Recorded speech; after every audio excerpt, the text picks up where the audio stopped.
پشاور قیوم stadium میں junior squash champion شپ کے final تقریب کا اختتام ہو گیا۔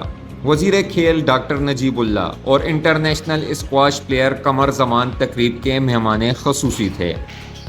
فائنل میں انڈر 17 کے عبداللہ اور ابراہیم مد مقابل رہے۔ عبداللہ نے 2-0 سے فائنل میچ اپنے نام کیا۔ میرے خیال میں کلیپنگ ہونی چاہیے ہم نے 15 لاکھ کا ایک اپروول کے لیے بھجوایا ہے۔ میں اناؤنس اس لیے کرنا چاہوں گا تاکہ اس کی پذیرائی ہو اور ہمیں اس کو اور بھی فیسیلیٹیٹ کرنا چاہیے۔